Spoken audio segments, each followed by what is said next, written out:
je suis Benjamin Zimmer, je suis le directeur de la Silver Valley, une structure qui est basée en Île-de-France, plus particulièrement à Ivry-sur-Seine, et qui a pour mission principale d'accélérer le développement de nouveaux biens et de nouveaux services à destination des seniors, des retraités de demain. Alors la filière de la Silver Economy, c'est une filière qui est transversale à l'ensemble des filières industrielles de la France. Par exemple, la filière de l'aéronautique ou celle de l'agroalimentaire.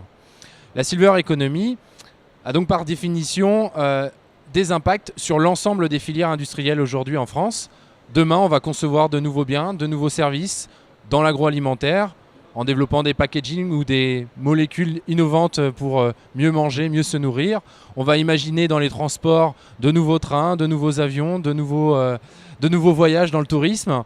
Et puis dans l'habitation, on va imaginer peut-être dans la rénovation, dans la construction des nouveaux bâtis, le fait qu'on va avoir des personnes de plus en plus âgées qui vont vivre à l'intérieur. Donc la Silver Economy aujourd'hui, en chiffres, ça représente environ 100 milliards d'euros de chiffre d'affaires.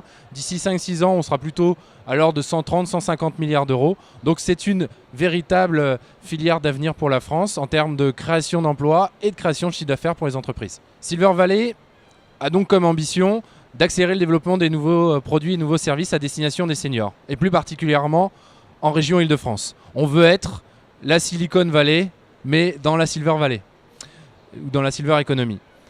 Pour faire ça, on s'est donné quatre objectifs. Accompagner l'ensemble des entreprises qui veulent développer de nouveaux biens et de nouveaux services. On ne fait pas le projet à leur place, on leur met juste à disposition des connaissances, des compétences, des cabinets de conseil, des investisseurs pour accélérer leur développement. Ça, c'est le premier objectif. Le second objectif, ça vise à fédérer, animer tout cet écosystème en organisant des conférences, en participant à des salons comme aujourd'hui, en mettant en place des after-work, des matinales sur des sujets de la Silver Economy. Le troisième objectif vise à les sensibiliser à l'innovation, aux opportunités qui sont sous-jacentes à la Silver Economy. Et puis le dernier objectif, c'est à les réunir au sein d'un territoire pour que ce territoire devienne attractif, d'autres pays industriels qui peut-être s'intéressent aussi aux innovations dans la Silver Economy. Il y a plusieurs secteurs porteurs dans la Silver Economy. Il y en a déjà qui existaient bien avant que le terme Silver Economy existe, dans le tourisme. La France est un des pays où il y a le plus de touristes qui viennent découvrir notre pays. Il faut probablement aménager ce que j'expliquais tout à l'heure, nos transports, la construction, les résidences, pour faire en sorte qu'on réponde encore plus à leurs attentes et encore plus à leurs usages parce qu'ils vieillissent. Évidemment, le secteur de la santé, les Français veulent rester chez eux, ils veulent vivre le plus longtemps possible chez eux.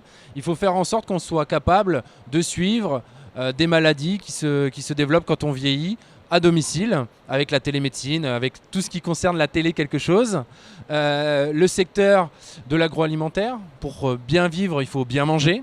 Donc tout l'enjeu, c'est comment faire des produits qui ne soient pas juste du lait, de la poudre ou de la soupe, des produits qui donnent encore envie de manger. Dans les secteurs d'avenir aussi, il y a tout ce qui concerne la construction ou le réaménagement. Les Français veulent rester chez eux, mais leur chez eux est parfois mal adapté au vieillissement.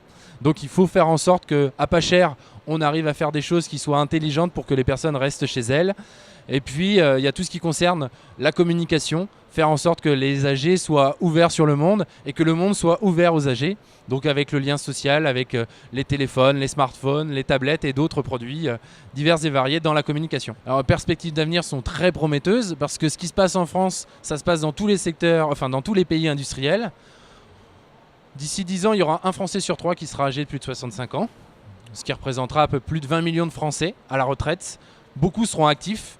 Beaucoup ne seront pas dépendants, beaucoup ont envie de partir encore en vacances, beaucoup ont encore envie de faire des loisirs, accès à la culture, etc. Donc il faut que ces secteurs soient adaptés à ces retraités. Et puis il y a donc, comme je le disais, tous les pays industriels, la Chine qui a besoin de maisons de retraite aujourd'hui parce qu'elle n'en a pas assez pour ces personnes âgées qui sont dépendantes, les États-Unis, la Russie, l'Europe, les pays du Maghreb, plutôt le Nord Maghreb, qui voient leur population vieillir. Ces populations qui vieillissent sont souvent assez riche, donc ce qui en termes de business est très intéressant, très attractif. Et donc ce qu'on constate, c'est que de plus en plus, nous qui sommes le leader dans la santé, nous qui sommes le leader souvent dans la construction, dans les technologies, si on arrive à organiser tous ces savoir-faire, avoir quelque part une offre clé en main pour des pays qui vieillissent comme la Chine, etc. et qui ont besoin de très vite rattraper leur retard en matière d'infrastructure pour accueillir des personnes âgées. Et donc d'ailleurs, certains Français sont déjà partis conquérir la Chine. Et donc notre rôle à Silver Valley, c'est de trouver les bons maillages et les bons ingrédients, un petit peu comme dans une bonne recette de cuisine.